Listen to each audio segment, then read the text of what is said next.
সুপ্রিয় শিক্ষার্থীগণ, তোমাদের রসায়ন দ্বিতীয় পত্রের এমসিকিউ আলোচনা করতেছি। এইগুলো তোমাদের সামনের পরীক্ষার জন্য খুবই গুরুত্বপূর্ণ এবং এই প্রশ্নগুলো আলোচনা করতে গিয়ে আমি সরাসরি উত্তরটা শুধুমাত্র বলে দিচ্ছি বা লিখে রাখছি। এর সঙ্গে যে অপশনগুলো আছে এই অপশনগুলো লিখে প্রচুর সময়ের দরকার, তাছাড়া জায়গার অভাব, এই সমস্ত অসুবিধার জন্য শুধুমাত্র প্রশ্নটার উত্তরটা লিখে রেখেছি। তো এটা রসায়ন দ্বিতীয় পত্রের তোমরা যারা পরীক্ষা দিবে তাদের জন্য খুবই গুরুত্বপূর্ণ। এই আজকের এই আলোচনায় যারা উপস্থিত এখানে আছো তোমরা এবং দূর দূরান্তে বিভিন্ন দেশে যেই প্রান্তে থাকো না কেন, তোমাদের সকলের সুস্বাস্থ্য কামনা করছি এবং তোর সঙ্গে দোয়া এবং আশীর্বাদ থাকলো। তো দেখো, এমসিকিউ মানে হলে একটু বুঝে পড়তে হবে। এগুলো মুখস্থ করার চেয়েও একটু দু একটা মাথা খাটায় পড়লেই এমসিকিউতে ভালো নম্বর পাওয়া যায়, অর্থাৎ এমসিকিউতে। এবার দেখো, আমি প্রথম প্রশ্নটা আলোচনা করতেছি যে 0.15 সোডিয়াম হাইড্রোক্সাইডের পিপিএম। এই পিপিএম সম্বন্ধে আমি বিস্তারিত বলবো আজকে, শুধু যেহেতু সংক্ষিপ্ত এই পিপিএম সম্বন্ধে আমি বলতেছি না। এর পিপিএম হলো 7000, এটুকু মনে রাখিও। পিপিএম সম্বন্ধে বিস্তারিত আমি আলোচনা তোমাদের দিব। 2 নম্বর, পারম্যাঙ্গানেট বা ম্যাঙ্গানেট আয়ন, এটা হয়ে গেছে ম্যাঙ্গানাস 2+ এবং পানি। এই ক্ষেত্রে 5টি ইলেকট্রন গ্রহণ করে বিজারিত হয় এবং সমতার জন্য 8টি হাইড্রোজেন এখানে প্রয়োজন পড়ে, অর্থাৎ 4টা অক্সিজেনকে প্রশমিত করতে গেলে 8টি হাইড্রোজেন মিলে এখানে 4 অণু পানি সৃষ্টি করে। আর এখানে অ্যামনটা একটা বিজারক বা বিজারিত হয়, অ্যামনটা বিজারিত হয়। আর ম্যাঙ্গানেট এটা একটা জারক পদার্থ, এদিকে জারক আর ম্যাঙ্গানাস 2+ বিজারিত হয়, কারণ তার জারণ সংখ্যা 7 থেকে 2+ হয়। তোমরা জানো, যদি জারণ সংখ্যা কমে যায় তাহলে বিজারিত হয়, আর জারণ সংখ্যা যদি বেড়ে যায় তাহলে সেটা জারিত হয়। অপরদিকে উৎপাদকের ক্ষেত্রে যেটা বিজারিত হয় সেই উৎপাদটা হবে তখন জারক, আর যেটা জারিত হয় তখন উৎপাদটা হবে তখন বিজারক। তো যাই হোক, এগুলো আলোচনা এখানে না, শুধু মনে রাখিও এইটাতে 5টি ইলেকট্রন গ্রহণ করে 8টি হাইড্রোজেন সমতার জন্য দরকার এবং এখানে ম্যাঙ্গানাস 2+ বিজারিত হয়। 3 নম্বর প্রশ্নটা, সিমেন্ট শিল্পে যে কাঁচামালটা ব্যবহার করা হয় ওই উপাদানটা হচ্ছে ক্যালসিয়াম মৌলটা, অর্থাৎ ক্যালসিয়াম সিলিকেট, এটা সিমেন্ট। তবে এই মৌলটা হইল ক্যালসিয়ামটা প্রধান ভূমিকা রাখে সিমেন্ট শিল্পে।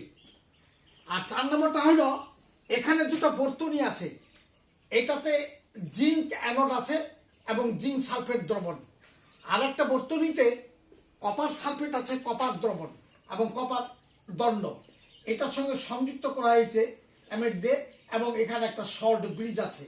আমি যদিও সংক্ষিপ্ত করে দিয়েছি এখানে।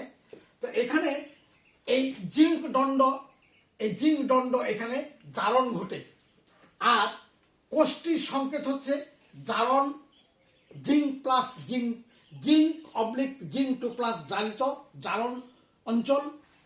তারপরে সল্ট ব্রিজের 2টা চিহ্ন, কপার হচ্ছে এখানে কপার 2+, কপার বিজারিত। এই হলো এটার উত্তর। জিঙ্ক 2+ জারণ ঘটে এবং সেল চিহ্নটা হলো জিঙ্ক অবলিক জিঙ্ক আয়ন, লবণ সেতু, copper ion plus copper solid, এটা সলিড হয়ে যায়। অর্থাৎ এটা হলো জারণ অঞ্চল, এটা হলো বিজারণ অঞ্চল। 2 নম্বর পাত্রটা হলো বিজারণ অঞ্চলের আর 1 নম্বরটা হলো জারণ অঞ্চলের। এই তো ঘটনাটা, এটা সংক্ষিপ্ত আকারে তোমাদের শুধু আলোচনা করতেছি আমি। একই তাপমাত্রা ও চাপে যদি আমরা ব্যাপন ঘটাই দুটা গ্যাসের মধ্যে, তাহলে এই অ্যামোনিয়ার তুলনায় এর ব্যাপন হার বেশি হবে। অ্যামোনিয়ার মধ্যে HCl এর ব্যাপন হারটা বেশি হবে, কারণ তার আণবিক ভর বেশি। দুটার মধ্যে কম্পেয়ার করবে, যেটা আণবিক ভর বেশি ওটার ব্যাপন হার কম হবে, আর যেটা আণবিক ভর কম, কারণ এটা হলো 17, এর ব্যাপন বেশি, বেশি দৌড়াইতে পারবে। আর যেটা আণবিক ভর বেশি সেটা কম দৌড়াইতে পারবে। কাজেই অ্যামোনিয়ার মধ্যে হাইড্রোক্লোরিক অ্যাসিড ব্যাপনটা কমে যাবে। OH এর অনুবন্ধী অ্যাসিড, কনজুগেটেড অ্যাসিড হলো পানি। মনে রাখিও, হাইড্রোক্সিলের কনজুগেটেড অ্যাসিড হইল বা অনুবন্ধী অ্যাসিড হইল পানি।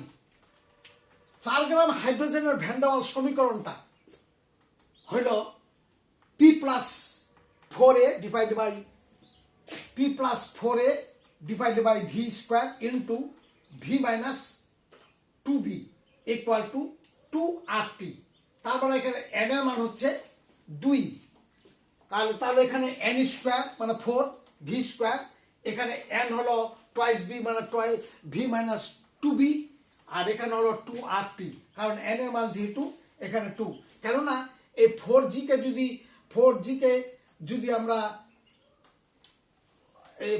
কে যদি আমরা এটাকে আমরা 2 দিয়ে ভাগ দিই, তাহলে এটা হয়ে যাবে 2, অর্থাৎ এখানে n এর মান হলো 2। এই জন্য ভ্যান ডার ওয়ালস সমীকরণটা দাঁড়ালো P+4A divided by V square into V minus twice B equal to 2RT, van der ওয়ালের সমীকরণ। যেহেতু n এর মানটা বসালি হয়ে যাবে।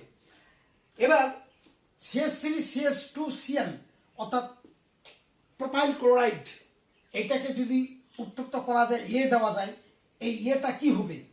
এটা হবে জলীয় পটাশিয়াম হাইড্রোক্সাইড। মনে রাখিও, হ্যালোজেনগুলোকে অ্যাসিড করতে গেলে ওখানে জলীয় পটাশিয়াম হাইড্রোক্সাইড লাগবে। অ্যালকোহলীয় পটাশিয়াম হাইড্রোক্সাইড দিলে ওটা অসম্পৃক্ত যৌগ হয়ে যাবে। মনে রাখিও, অ্যালকাল হ্যালাইডকে অ্যালকোহল করার জন্য, আর্দ্র বিশ্লেষণের জন্য জলীয় পটাশিয়াম হাইড্রোক্সাইড প্রয়োজন। এটা অনেক আগে থেকে তোমাদের শেখা দরকার, কারণ নবম শ্রেণী থেকে এটা করে আসতেছ তোমরা।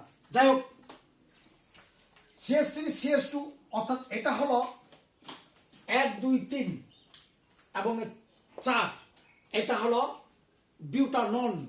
এই বিউটাননের সিগমা বন্ধন হবে 11টি, অর্থাৎ এখানে যদি হিসাব করা যায় তাহলে সিগমা বন্ধন পাওয়া যাবে 11টি। অর্থাৎ সিঙ্গেল বন্ধনগুলো হলো সিগমা বন্ধন। এই যেমন 3টা, এখানে 3টা, এখানে 2টা, 6, 2, 8, আর এখানে পাওয়া যাবে 2 পাশে 2টা, অর্থাৎ এই মিলে হবে এখানে সিগমা বন্ধন 11টি। অর্থাৎ একক বন্ধনগুলো এগুলো হিসাব করলে পাওয়া যাবে এখানে 11টি। এবার CH3CH2 এই বিকারকটি নিউক্লিওফাইল বিকারক, কারণ এটা এই ইলেকট্রনের আধিক্য বেশি এখানে, ওটা নিউক্লিওফাইল বিকারক। নিউক্লিওফাইল বিকারক ওইগুলো হবে অ্যাট্রাক্ট, লাভ ফর ইলেকট্রন, যেখানে ইলেকট্রন বেশি পাবে সেগুলো জায়গায় সে যাবে, এগুলো ইলেকট্রোফাইল বিকারক বা রিয়েজেন্ট। এবার টোটোমারিতা, তোমরা জানবে সমতার কাছে টোটোমারিতা কথা আসলে বুঝবে সেটা উভমুখী বিক্রিয়া। টোটোমারিতা একটা রিভার্সিবল রিঅ্যাকশন, সেখানে দেখবে তোমরা এই অ্যাসিটন এটা ভেঙে অসম্পৃক্ত একটা যৌগ হবে, অসম্পৃক্ত অ্যালকোহল হবে, এবং এটা উভমুখী একটা চিহ্ন দিয়ে, অর্থাৎ বিক্রিয়াটা উভমুখী বিক্রিয়া। মনে রাখিও, টোটোমারিতা উভমুখী বিক্রিয়া। এবার দেখো, 2 অণু ইথাইন আয়রন এবং 450 ডিগ্রি সেলসিয়াস তাপমাত্রায় একটা ইনক্লোজড বদ্ধ নলে উত্তপ্ত করলে এটা হয়ে যাবে বেনজিন, এটা অ্যারোমেটিক যৌগ। এই বেনজিনকে যখন নাইট্রেশন করব তখন হয়ে যাবে এটা হয়ে যাবে তখন নাইট্রোবেনজিন। নাইট্রোবেনজিনকে যদি জারণ করি তাহলে হয়ে যাবে বেনজালডিহাইড। বেনজালডিহাইডকে জারণ করলে হয়ে যাবে তোমার বেনজোইক অ্যাসিড। সুতরাং এখানে X হলো অ্যারোমেটিক যৌগ যেহেতু বেনজিন, Z এবং W এখানে হলো বেনজালডিহাইড, মানে CHO গ্রুপ আছে এখানে, CHO গ্রুপ, অ্যালডিহাইড গ্রুপ, আর এটা হলো বেনজোইক অ্যাসিড, এখানে আছে কার্বক্সিলিক মূলক, অর্থাৎ জেড এবং ডাব্লিউ তে কার্যকরী মূলক হইল জেড এর বেলায় অ্যালডিহাইড মূলক আর ডাব্লিউ এর বেলায় কার্বক্সিলিক মূলক। এবার 250 সিসিতে সোডিয়াম কার্বনেট ডেসি নরমাল দ্রবণ বানাতে গেলে সেখানে সোডিয়াম কার্বনেট লাগবে 2.65 গ্রাম, অর্থাৎ 2.65 গ্রাম যদি নেওয়া যায় একটা 250 ফ্লাক্সে এবং সেখানে পানি দিয়ে আপ টু মার্কস পর্যন্ত করলে সেটার দ্রবণটা মাত্রা হবে ডেসি নরমাল দ্রবণ, অর্থাৎ 250 সিসিতে সোডিয়াম কার্বনেট ডেসি নরমাল দ্রবণ ডেসিমোলার দ্রবণ বানাতে গেলে সেখানে 2.65 গ্রাম সোডিয়াম কার্বনেট লাগবে। শেষেরটা হলো সোডিয়াম কার্বনেট এবং HCl এর টাইট্রেশনের জন্য মনে রাখিও, বারবার এই টাইট্রেশনটা আসে, সেখানে মিথাইল অরেঞ্জ নির্দেশক ইন্ডিকেটর লাগবে, অর্থাৎ sodium carbonate hydrochloric acid base টাইট্রেশনে ওখানে এই বিশেষ করে সোডিয়াম কার্বনেট হাইড্রোক্লোরিক অ্যাসিড এটার ইন্ডিকেটরটা লাগবে মিথাইল অরেঞ্জ। তোমাদের সকলকেই ধন্যবাদ।